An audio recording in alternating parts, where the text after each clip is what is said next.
Hello students, welcome to get set learn academy once again. इस video में हम लोग जो टॉपिक पकड़े हैं उस टॉपिक का नाम है एनर्जी। एनर्जी के बारे में हम लोग पूरा पढ़ेंगे, जो कि हम लोग ऑलरेडी कंटिन्यू कर रहे हैं। किसमें? वर्क, एनर्जी, पावर का जो चैप्टर में वर्क का टॉपिक पढ़ लिया हम लोग, पावर का टॉपिक पढ़ लिए। अब ये जो टॉपिक है ना, वो है पूरा का पूरा एनर्जी। अब इसमें पूरा एनर्जी तो नहीं पढ़े हम लोग, kinds of energy, types of energy तक पढ़े। उसके बाद जो काइनेटिक एनर्जी है, पोटेंशियल एनर्जी है, ये सब के लिए स्पेसिफिक वीडियोज़ हम बना देंगे ताकि आप लोग को समझने में भी आसानी हो जाए। ठीक है, चलिए तो स्टार्ट करते हैं एनर्जी के साथ, एनर्जी टॉपिक को। तो एनर्जी क्या है? The capacity of a body to do work is called energy. मतलब किसी भी बॉडी का जो काम करने का जो क्षमता है, काम करने का जो कैपेसिटी है, उसी को हम लोग एनर्जी बोल सकते हैं। ठीक है, एनर्जी बोलते हैं। तो इसका मतलब क्या हो गया कि टोटल वर्क डन जो हुआ है वो क्या हुआ, वो जो एनर्जी स्पेंड हुआ है, मतलब हम कुछ काम किए तो काम जो हुआ वो मेरे एनर्जी स्पेंड के इक्विवेलेंट हो गया कि हम जितना एनर्जी स्पेंड किए हैं उतना ही काम हुआ है। ठीक है, दैट वाई यहाँ पर लिखा हुआ है that is total work done is equal to energy spend. तो इसका मतलब ये हो गया कि जो एनर्जी है, यानी कि जो वर्क डन है वही एनर्जी है। तो वर्क डन अगर मेरा यूनिट, अगर उसका जो यूनिट है, अगर जो कुछ भी होगा वही हमारा किसका हो जाएगा? एनर्जी का भी हो जाएगा। So units are same as that of work. तो इसका मतलब यूनिट ऑफ एनर्जी भी हम लोग क्या चीज़ में बोलेंगे? जूल में। हम लोग देखे थे वर्क डन का भी जो यूनिट होता है ना, वो जूल में ही होता है। यानी कि वर्क डन को जो मेजर करने के लिए जो यूनिट बनाया गया दैट इज जूल, और इसी तरीके से एनर्जी को भी जूल में ही मेजर करेंगे। ऐसा क्यों? क्योंकि एनर्जी क्या है? वो इक्विवेलेंट है किसका? टोटल वर्क डन का। अब यहाँ पर एक फोटो दे दी। एनर्जी बहुत टाइप का होता है, mechanical energy, thermal energy, radiant energy, ये सब बहुत सारा चीज़ है ना। उस सबको आगे हम लोग देख लेंगे।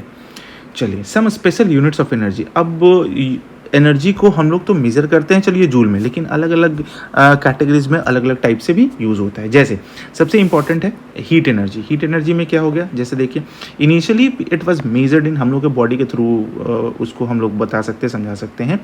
Initially it was measured in calorie और किलो कैलोरी। बहुत ज़्यादा आजकल चलता है ना, थोड़ा लोग जो फिटनेस को लेकर थोड़ा ज़्यादा ही कॉन्शियस रहते हैं, तो वो कैलोरी कितना खा रहे हैं, कितना बर्न कर रहे हैं, ये सब चीज़ें।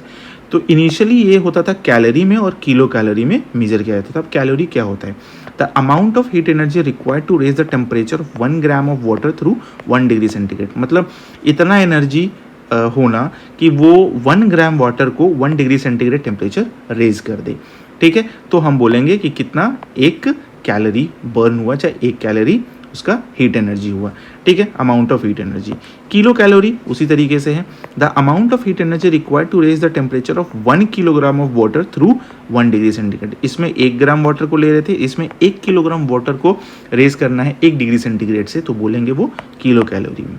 ठीक है, बट अब ये पहले चलता था, अब तो हो गया है थोड़ा दूसरा टाइप का। अभी भी है, कहीं यूज़ होता है कहीं नहीं यूज़ होता है, लोग अपने हिसाब से यूज़ करते हैं। ठीक है, समय बदला है तो क्या हो गया? अब एनर्जी एक्सप्रेस्ड इन जूल होने लग गया। तो क्या हो गया भाई? तो 1 calorie is equal to 4.2 joule होता है। मतलब 1 कैलोरी बर्न हुआ, इसका मतलब आप 4.2 जूल वर्क किए हैं। और 1 किलो कैलोरी का कहने का मतलब हो गया 4200 जूल, यानी कि 4.2 किलो जूल। ठीक है, तो ध्यान में रखना है एनर्जी और वर्क डन ये दोनों इक्विवेलेंट है, इसलिए यहाँ पर जूल भी हम लोग कंसिडर कर सकते हैं, लिख सकते हैं। और यहाँ तो किलो कैलोरी है, कैलोरी तो है ही वो हीट एनर्जी का। ठीक है, तो आई होप कि आपको ये हीट एनर्जी का यूनिट समझ में आ गया होगा।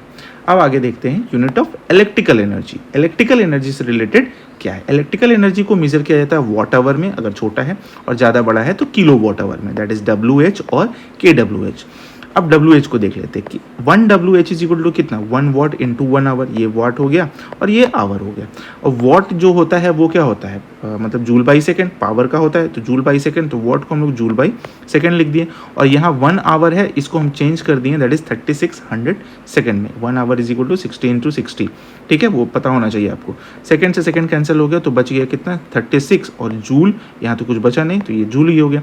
तो 3600 जूल को 3.6 into 10 to the power 3 joule भी लिख सकते हैं। इसके बेसिस पर हम बोल सकते हैं कि 1 watt hour is equal to कितना किलो जूल हो गया? 3.6 किलो जूल एनर्जी। तो ये इलेक्ट्रिकल एनर्जी में ऐसे ही यूज़ किया जाता है 1 वॉट आवर। अब 1 वॉट आवर में हमको कैसे पता चलेगा वॉट आवर है कितना है? तो हम बोल सकते हैं 3.6 किलो जूल।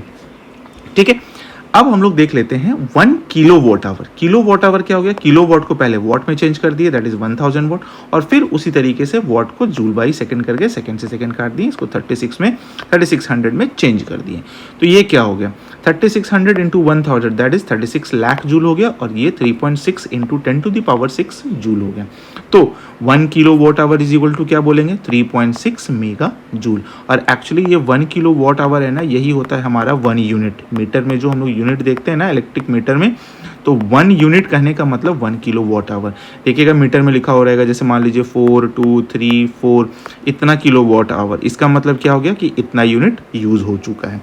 ठीक है, अब उसको 3.6 मेगा जूल से मल्टीप्लाई कीजिए, उतना एनर्जी हम लोग यूज़ कर चुके हैं। ये सब कैलकुलेशन है, सिंपल सा कैलकुलेशन आप लोग क्लास 9th में पढ़े होंगे। ठीक है ना, जैसे हम लोग इलेक्ट्रिक बिल कैसे कैलकुलेट करते हैं। ये तो हो गया यूनिट ऑफ इलेक्ट्रिकल एनर्जी। चलिए, unit of energy for moving electrons in an electric field. Electric field में जो इलेक्ट्रॉन मूवमेंट कर रहा है उसका एनर्जी हम लोग किस तरह फाइंड करते हैं, तो उसको फाइंड करने के लिए हम लोग इलेक्ट्रॉन वोल्ट यूज़ करते हैं। इलेक्ट्रॉन वोल्ट क्या है, electron volt is defined as the electric work हो गया, यानी कि इलेक्ट्रिक के थ्रू काम कर रहा है, done when an electron moves through an electric field. एक इलेक्ट्रॉन मूव कर रहा है किसी इलेक्ट्रिक फील्ड में at a potential difference of 1 volt के पोटेंशियल डिफरेंस में मूव कर रहा है कौन, इलेक्ट्रॉन। ठीक है, तो हम लोग बोलेंगे कि हाँ चलो एक इलेक्ट्रॉन वोल्ट का इतना एनर्जी ले रहा है, वो इलेक्ट्रिकल फील्ड और इलेक्ट्रॉन्स के रिलेटेड में। चलिए, तो 1 electron volt is equal to कितना हो गया, चार्ज ऑन 1 इलेक्ट्रॉन्स और इनटू 1 वोल्ट। अब चार्ज ऑन 1 इलेक्ट्रॉन कितना होता है, ठीक है, चार्ज ऑन 1 इलेक्ट्रॉन का वैल्यू होता है दैट इज 1.6 इंटू 10⁻⁻90 कूलम, और ये हो गया 1 वोल्ट हमारा यहाँ पर आ गया, दैट इज 1.6 इंटू 10⁻90 जूल। अब इसको अगर करते हैं तो यहाँ पर मेरा कूलम है और ये जूल है, तो कूलम और वोल्ट जब मल्टीप्लाई होता है ना तो हम लोग को जूल मिलता है। ये कैसे होता है, ये आप लोग कमेंट में बताकर दिखाइए हमको कि कूलम और वोल्ट को मल्टीप्लाई करेंगे तो 1 जूल कैसे होगा। तो यहाँ पर बोल सकते हैं क्या कि 1 electron volt is equal to 1.6 into 10⁻90 joule. ये बहुत ही इंपॉर्टेंट है, इसको ध्यान में रखिएगा। अब देख लेते हैं kinds of energy. Kinds of energy क्या होता है, एक सेकेंड रुक जाइएगा।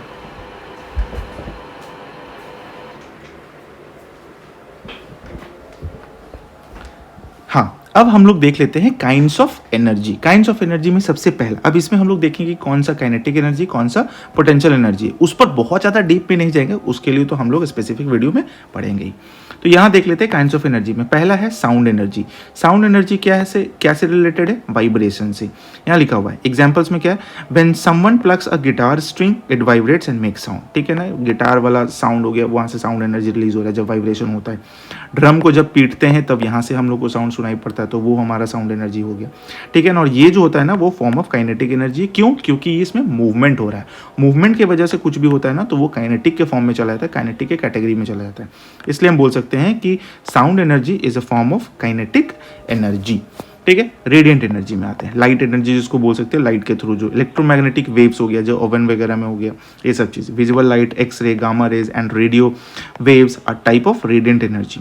एग्जाम्पल्स में क्या हो गया, a flashlight emit radiant energy, torch word जो होता है ना वो रेडिएंट एनर्जी चमकता है पूरा। The sun emits radiant energy, ये भी हमारा कौन सा फॉर्म हो गया, काइनेटिक एनर्जी का, क्योंकि इसमें भी तो मूवमेंट ही हो रहा है।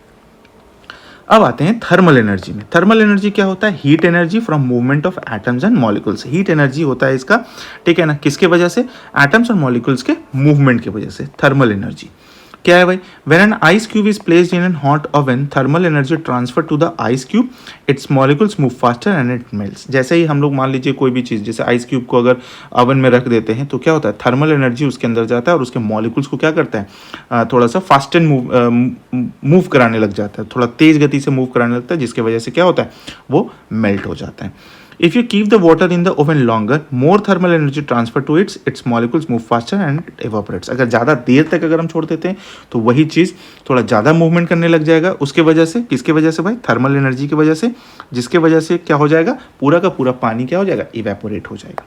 ठीक है, तो इसमें भी क्या हो गया, form of kinetic energy. Next में देखते हैं इलेक्ट्रिकल एनर्जी।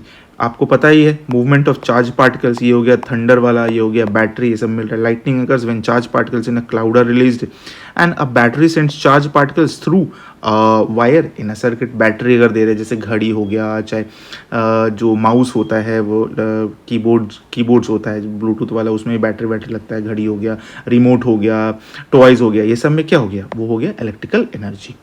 ठीक है। मोशन एनर्जी से रिलेटेड देख लेते हैं। तो energy stored in moving moving object में जो एनर्जी स्टोर्ड होता है उसके बेसिस पे। As a roller coaster goes down hill it picks up motion energy. अगर मान लीजिए रोलर कोस्टर यहाँ से अगर डाउन करता है तो आगे वाला जो हिल होगा उस पर वो अपने से चढ़ जाएगा। इसका एनर्जी स्टोर्ड जो है ना, वो अब इसको चढ़ने में हेल्प कर देता है। तो वो बोल सकते हैं कि मोशन एनर्जी में आ गया। मूवमेंट हो रहा है तो काइनेटिक एनर्जी हो गया। एक और एग्जाम्पल है, दैट इज विंड मिल का भी यही केस है। ग्रेविटेशनल एनर्जी क्या है, stored in an object at height. अब कोई भी चीज़ अगर ऊपर से मान लीजिए ढुल रहा है नीचे, मतलब नीचे रोल ऑन कर रहा है, तो उसको क्या होगा, ग्रेविटी अपनी तरफ बहुत तेजी से खींच लेता है अगर इंक्लाइनेशन पर है तो। When a car goes down hill gravitational energy converts to motion. और एक अच्छा एग्जांपल हो गया हमारा कौन सा, हाइड्रो इलेक्ट्रिक प्लांट जो टरबाइन को घुमा देता है। ऊपर से पानी आता है, ऊपर से पानी आ रहा है नीचे, और नीचे जो लगा हुआ है इसको घुमाते रहता है। ये पानी ग्रेविटेशन के थ्रू ही तो ऊपर से नीचे आता है ना, अच्छा खासा एनर्जी लेके अपने में। तो ये भी हमारा क्या हो गया, ये पोटेंशियल एनर्जी, क्योंकि बॉडी कहाँ है हमारा ऊपर में, यानी पानी ऊपर में स्टोर किया हुआ था, ये गाड़ी ऊपर में रुका हुआ था। जैसे ही ये इंक्लाइनेशन बना, ग्रेविटी इसको अपनी तरफ से खींच लिया। तो ये हमारा पोटेंशियल एनर्जी का फॉर्म हो गया।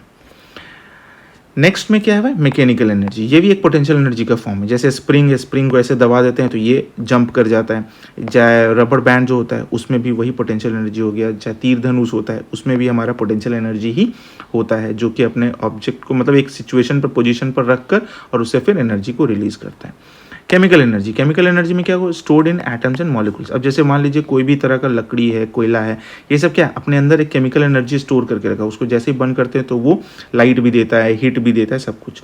फ्यूल जैसे coal, wood, petroleum, natural gas convert chemical energy to light and heat when burned. Food converts chemical energy to other forms of energy in an organism body. अब जैसे food would भी खाते हैं तो इसके अंदर भी बहुत सारा चीज़ है, वो हमारे बॉडी में जाता है और हमको एनर्जी देता है, जिसकी वजह से हम लोग किसी भी तरह का काम कर पाते हैं। And last but not least, nuclear energy stored in an atoms nucleus. Example में क्या हो गया, at nuclear power plants nuclei are split apart in a process called fusion. अब न्यूक्लियर पावर प्लांट में क्या होता है, बहुत सारा न्यूक्लियाई एलिमेंट होता है, जिसको हम लोग रेडियो एक्टिव एलिमेंट भी बोलते हैं। तो वो सब एलिमेंट क्या करता है, टूटता है, एक छोटा पार्ट्स में टूटता है और बहुत सारा एनर्जी रिलीज करता है, तो उसको हम लोग बोल देते हैं फ्यूजन।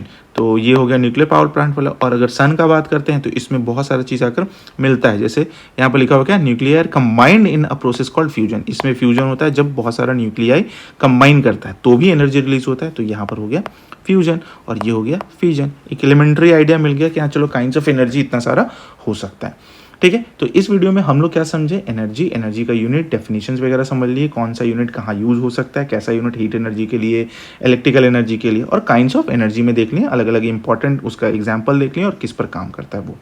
ठीक है। नेक्स्ट वीडियो में हम लोग समझेंगे काइनेटिक एनर्जी के बारे में, पोटेंशियल एनर्जी के बारे में, ऐसे करके हम लोग पढ़ेंगे। ठीक है। तो अगर आपको ये वीडियो पसंद आया तो वीडियो को लाइक कर दीजिएगा, और सब्सक्राइब नहीं किया तो सब्सक्राइब भी कर ही दीजिएगा। तो आप लोग वीडियो देख लेते हो सब्सक्राइब नहीं करते। ठीक है, सब्सक्राइब भी कर दीजिए, उसमें बहुत ज़्यादा मेहनत लगने का ज़रूरत नहीं होता है। बस एक बटन है रेड कलर का, वाइट कलर का, जो भी होगा, ठीक है ना, उसको प्रेस कर दीजिएगा, आपका काम हो जाएगा। चलिए ठीक है, तो मिलते हैं नेक्स्ट वीडियो में। तब तक के लिए thank you so much, take care, bye bye.